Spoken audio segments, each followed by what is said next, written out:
WWE Hall of Famer AJ Styles, who on his phenomenally retro podcast said he thinks WWE should make their nosebleed tickets dirt cheap for SummerSlam so that they could sell more of them. And WWE just went and lowered the prices of some of those tickets to as low as $25. Thanks, Uncle Alan. It's true, though. If you've been holding out waiting for prices to drop, some of them have. $25 in some cases, which probably is not really $25. I imagine that does not include tax. In fact, there's no way. There's no way that includes taxes and fees. It's probably 40-something. But they finally lowered the ticket prices. So jump on that now if you want to go. This is your chance. Everyone's been bitching about ticket prices, and rightfully so. So when they drop, got to take advantage of it. But that's not why I'm bringing him up.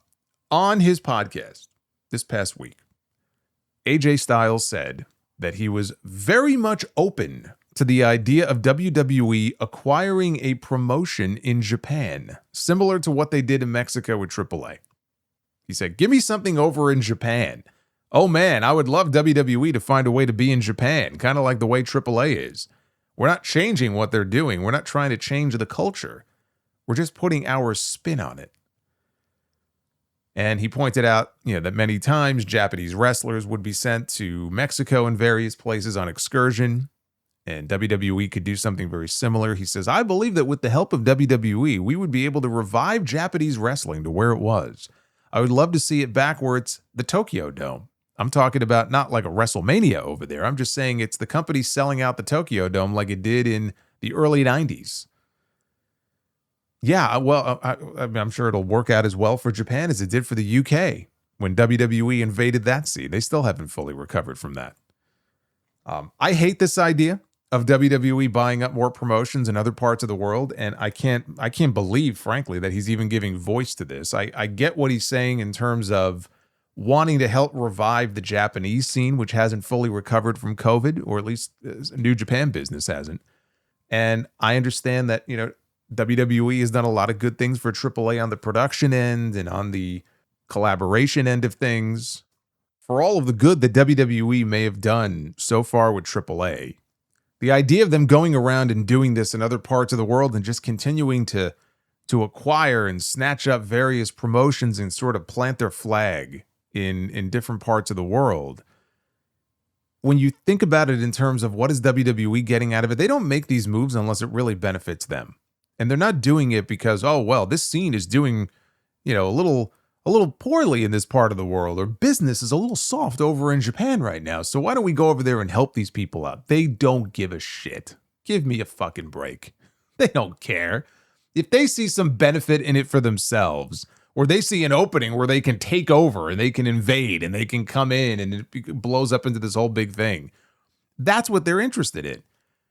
That's essentially what AJ Styles is saying here, even if that's not really his intention. Oh man, I would love to see WWE acquire a company in Japan, and oh my God, they would make things so much better over there, and they would make, rising tides lift all ships. And yeah, not in this case. Not in this case, it doesn't.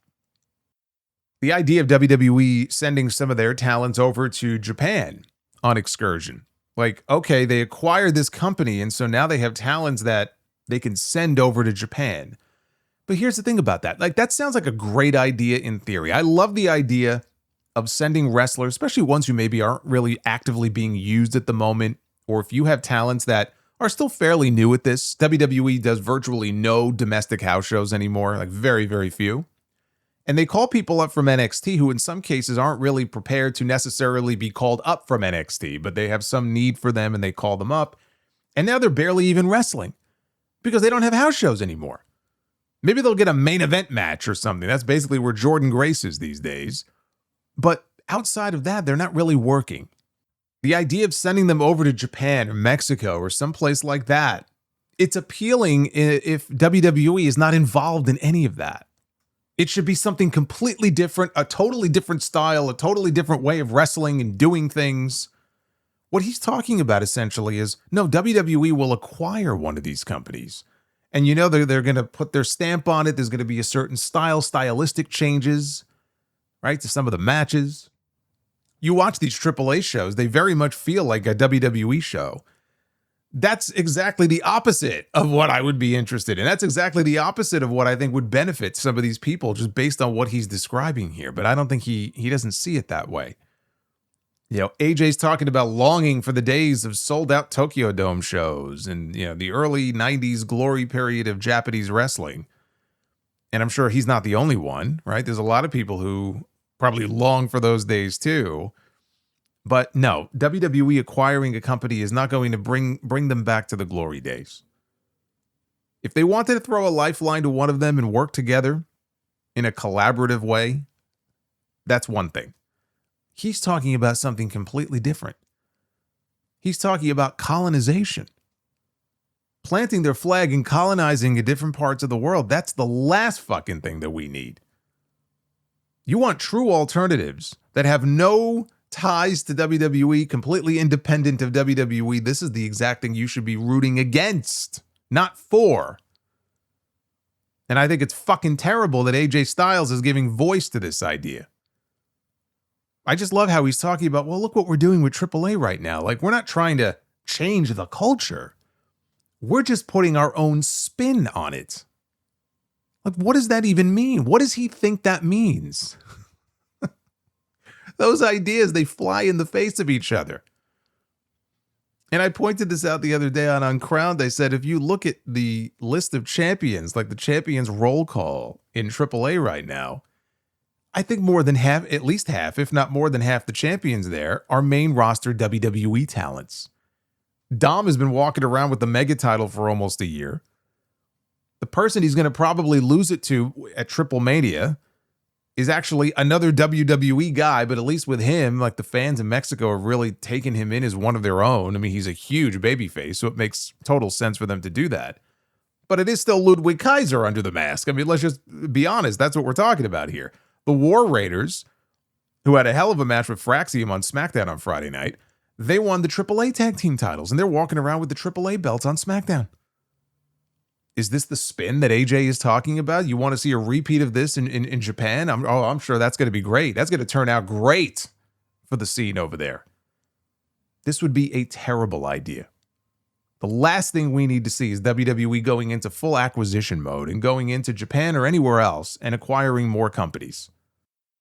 And on Monday, WWE announced that the 40th annual Survivor Series is coming to Daikin Park in Houston, Texas, home of the Houston Astros. That's going to be on the Saturday after Thanksgiving. The last time they ran a PLE at that stadium was the Royal Rumble in 2020, with that great moment when Drew McIntyre booted Brock Lesnar right out of the Rumble. The place exploded. That ended up being more of a WrestleMania moment for McIntyre than his actual WrestleMania moment was. But this is going to be the second year in a row that Survivor Series is held at a major league stadium after running at Petco Park in San Diego last year. This comes after a report from Mike Johnson, a PW Insider, earlier in the week that said sources in Major League Baseball have passed on that WWE has looked into the potential of running a major event in Milwaukee at American Family Field. That would be the baseball stadium that houses the Milwaukee Brewers. Our source states WWE was looking at the fall of 2026 or the fall of 2027, which could indicate that the stadium could eventually house a Survivor Series event. So I guess that means that next year's show may be coming to the Cream City instead. What a nickname, by the way, to be called the Cream City. Oh, man.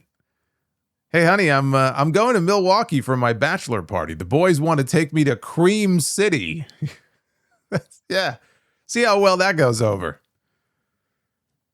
Well, in the announcement, they did make it very clear that War Games is coming back, so they are sticking with the War Games concept yet again for Survivor Series. What is this now, 4 years in a row?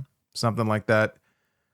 I was as big an advocate as anybody for years and years and years on this podcast for WWE bringing War Games to the main roster, long before Triple H did it with NXT.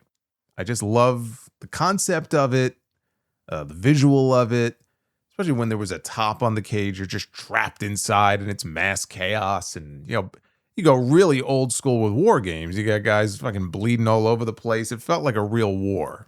Right, the Horsemen against, the Sting and the Road Warriors, or go down the list of great War Games matches over the years. Sting's Squadron against the Dangerous Alliance. And there were some great ones in NXT, too. It wasn't just all the old school ones. So War Games, when done right, is a great concept. The problem is that they have run War Games into the ground where there's a lot of people, myself included, who are just exhausted seeing the same thing over and over again with the Bloodline or with Io Sky going to the top of the cage and doing her garbage can dive like Oscar the Grouch and jumping off the top of the cage because that's just what we do now. We've turned, War Games into kind of a joke. But, and like Bloodline fatigue sets in after a while. You see the same faces over and over and over again, and it's just not that interesting. And I really wish they would take a break from it and have a return to some sort of, even if it's not exactly the traditional Survivor Series elimination match, some sort of elimination concept, I think would be kind of interesting. But they're going to do War Games, and if they're going to do it, I certainly hope it's not just, Bloodline Redux again, and hopefully they can come up with a match with teams where it actually feels like, okay, these men really don't like each other. There's been this war brewing between these two sides for a while now, and this feels like this needs to be settled in a War Games match. I don't have a lot of faith that that's what's going to happen, but just give me a good reason for doing it. And preferably give me at least some new faces in there instead of just running back the Bloodline or the Bloodline Civil War stuff or whatever it is that I'm sure they're going to end up doing in November.